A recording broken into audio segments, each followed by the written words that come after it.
അങ്ങകലെ മലമേലെ എൻ്റെ സന്നിധാനം, ഇങ്ങിവിടെ താഴ്വരയിൽ എന്നേകാന്ത സഞ്ചാരം.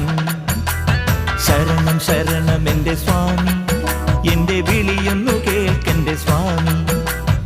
ഇരുമുടിയേൽക്കൂ സ്വാമി, എൻ്റെ പാദങ്ങൾ നോവുകയല്ലോ. കാടിന്നിരുൾ മുടിയാകെ മലങ്കാറ്റേറ്റുലയുകയാ. കാട്ടാനകളുടെ മേട്ടി കരിമ്പുലി